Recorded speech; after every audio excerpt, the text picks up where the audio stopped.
এই বাংলাদেশের যশোর জেলাকে ইসলামী আন্দোলনের ঘাঁটি হিসাবে চিনত। আর এবার ইনশাল্লাহ এই যশোরের মাটি থেকে বাংলাদেশের কোরআনের পার্লামেন্টের সেই বীজ বপন আগামী 1, 2, 3 তারিখ থেকে হবে। আগামী জানুয়ারির 1 তারিখ, 2 তারিখ এবং 3 তারিখ গোটা বাংলাদেশের সবচেয়ে আলোচিত তাফসীর মাহফিল সাইদুল অনুসারী অর্থাৎ বাংলাদেশের এই যশোর জেলা অর্থাৎ আদ্দির হসপিটালের সামনে ইনশাল্লাহ তাফসীর মাহফিলের আয়োজন করেছে আদ্দির হসপিটালের মালিকাদের অর্থাৎ মহিউদ্দিন স্যার। কথা বলুন ঠিক না বেঠিক?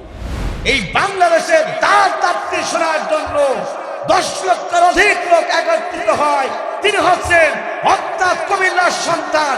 আগামী 25 তারিখে এই বাংলাদেশে আবারও বীরের দেশে অর্থাৎ তিনি আসছেন ডক্টর মিজানুর রহমান আজহারী। কথা বলুন ঠিক না বেঠিক?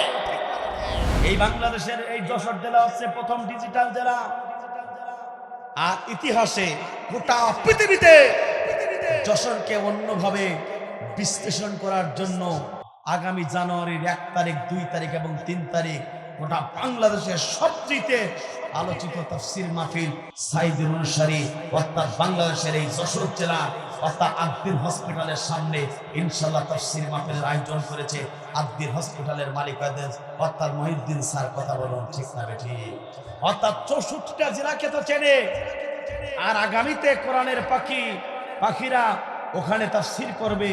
যে তাফসীর মাহফিলে বাংলাদেশের সবচেয়ে অর্থাৎ কোরআনের পাখি আল্লামা সাঈদীর ছাত্র যারাই থাকবে মুফতি আমির হামজা।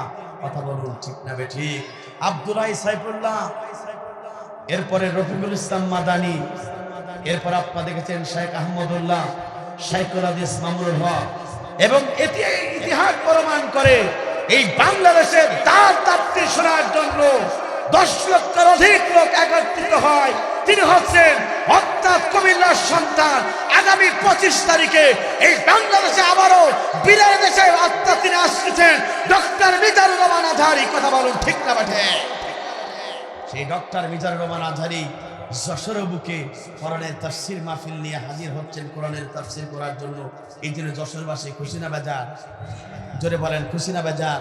সুতরাং কোরআনের পাখিরা বলেছিল ওই ডক্টর মিজানুর রহমান আজহারী আসবে, তবে বীরের দেশে আসবে। কথা বলুন ঠিক না বেঠিক? এই জন্যে এই যশোরকে গোটা পৃথিবীর মুসলমান আজকে তারা যশোরকে অনুসরণ করছে যে কবে তাফসীর মাহফিল হবে। বাংলাদেশের প্রত্যেকটা জেলা থেকে প্রত্যেকটা থানা থেকে একজন করে হলেও এই তাফসীর মাহফিলে অ্যাটেন্ড হবে। এই জন্য আপনারা খুশি না বেজার? আমরা চাই এই বাংলাদেশের যশোর জেলাকে ইসলামী আন্দোলনের ঘাঁটি হিসাবে চিনত। আর এবার ইনশাল্লাহ এই যশোরের মাটি থেকে বাংলাদেশের কোরআনের পার্লামেন্টের সেই বীজ বপন আগামী 1, 2, 3 তারিখ থেকে হবে। কথা বলুন ঠিক না বেঠিক? এই জন্য সেই তাফসীর মাহফিলে কারা অংশগ্রহণ করবেন দুহাত তুলে আল্লাহকে দেখান। লিল্লাহি তাকবীর, লিল্লাহি তাকবীর। লক্ষাধিক মানুষ হবে না, কত লক্ষ হবে এটা আল্লাহ পাকই ভালো জানে। যদি আপনার এই তাফসীর মাহফিলে যদি আপনার শুনতে চান সকাল সকাল চলে যাবেন। এই জন্য যশোরের অর্থাৎ যশোর জেলাকে ইতিহাসের একটি অন্যতম দিন হবে। সেই দিন ডক্টর মিজানুর রহমান আজহারীকে যে তাফসীর মাহফিল থেকে অর্থাৎ জালিমরা বিদায় পালন করিয়েছিল, সেই জালিমরা আজকে পালাইছে নিজের শ্বশুর বাড়ি। আর আল্লামা ডক্টর মিজানুর রহমান আজহারী, সেই ডাক্তার মিজানুর রহমান আজহারী আজকে যশোরের মুখে ইনশাল্লাহ সেখানেই কোরআনের তাফসীর মাহফিলে কোরআনের কথা বলবে। এই জন্য আপনারা খুশি না বেজার? ধরে বলেন খুশি না বেজার? এই জন্য আদ্দিন ফাউন্ডেশনকে ধন্যবাদ জানাই, ডক্টর মহিউদ্দিন স্যারকে ধন্যবাদ জানায়। আর সার্বিক সহযোগিতা আছেন এই যশোরের কৃতি সন্তান ঠিকানা টিভির সম্মানিত কালচারাল চেয়ারম্যান, আমার অত্যন্ত শ্রদ্ধেয় ব্যক্তিত্ব, বাংলাদেশের এক অন্যতম আলোচক জনাব কবির বিন সামাদ, যিনি অত্যন্ত মনিটরিং করছেন এই অনুষ্ঠানকে সার্বিকভাবে।